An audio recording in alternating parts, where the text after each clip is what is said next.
Have you ever been out for a walk, maybe along a creek bed, and seen something that just made you stop and stare? Well, if you're in Halifax County, Virginia, you might see just that. After a good rain, the soil, it glitters. It's filled with these tiny, shiny specks that just light up in the sun. For centuries, people have been seeing this and wondering, what is that? Today, we're going to find out. So, what is this stuff? Is it just some weird geological quirk? Nope.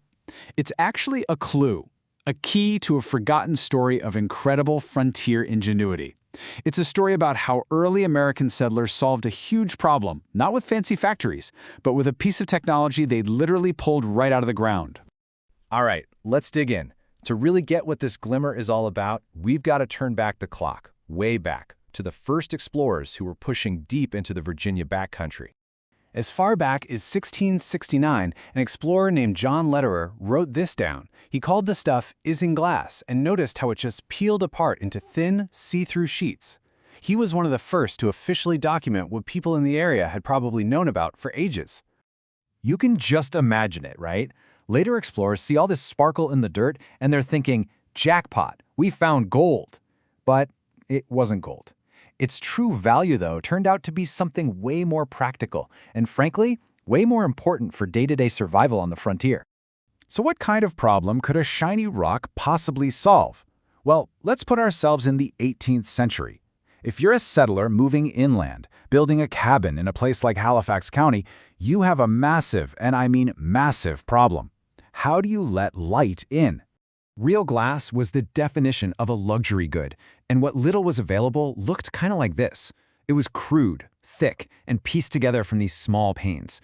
This was something you'd see in a rich merchant's house in a coastal city, not out on some backcountry farm. And here's why it was so rare. First, you had to import it all the way from England, which made it ridiculously expensive. Then, the British slapped heavy taxes on it.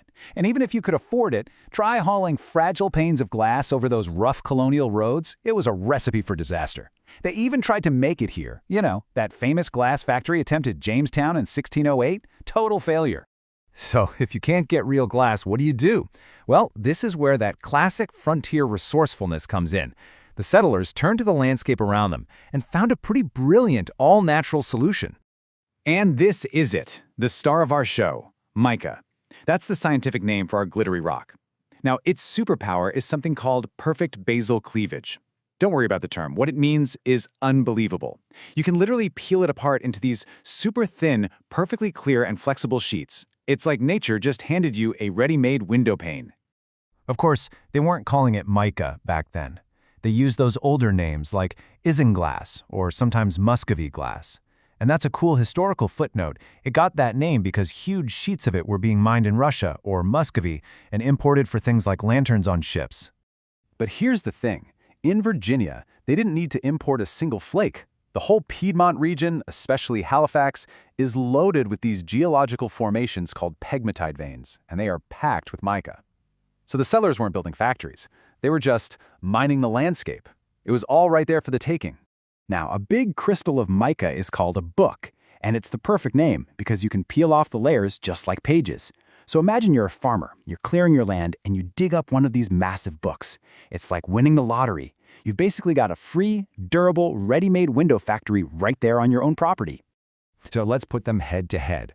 Mica versus glass. In the context of the American frontier, which one was the superior technology? Well, spoiler alert, it wasn't even a contest. This table just lays it all out perfectly. Where did it come from? Mica was local and free. Glass was imported and expensive. How tough was it?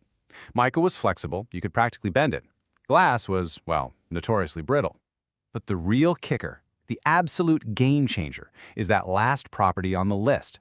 Mica is virtually fireproof. It can handle incredibly high temperatures. We're talking up to 900 degrees Celsius.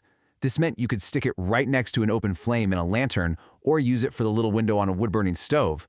You try doing that with a piece of colonial glass? It would crack from the heat shock almost instantly. This one property made mica absolutely indispensable. So this humble mineral was way more than just a handy substitute for windows. It became a recognized resource, a kind of buried treasure that would go on to shape the entire region's economy for centuries. And hey, don't just take my word for it. This stuff was so important that by 1781, Thomas Jefferson himself, yes, that Thomas Jefferson, made sure to document it in his famous Notes on the State of Virginia. This wasn't some weird folk remedy. This was a known, valuable part of Virginia's natural wealth. And the way people used mica just transformed over the years. It starts out in the 1750s as this simple domestic material for lanterns. By the 1800s, people are prospecting for it commercially to sell up north. And then, by the early 1900s, with the rise of electricity, it becomes this critical industrial commodity. Its properties as an electrical insulator meant it was suddenly essential for everything from radios to spark plugs. And the heart of this whole industry was right here, in what they called Virginia's mica belt, running straight through the south side. These counties became hubs for mining, with real operations like the Bates Mine near Vernon Hill, known for its beautiful clear green mica, or the Owens Prospect, where they were pulling smaller books right out of the clay. And that brings us right back to where we started. The next time you see that glimmer in the soil of Halifax County, you'll know you're not just looking at a mineral. You're seeing the ghost of a forgotten technology. You're looking at the exact same stuff that let light and warmth into a colonial cabin 250 years ago. It's a direct link to the resourcefulness of the people who came before us. It really makes you wonder, doesn't it?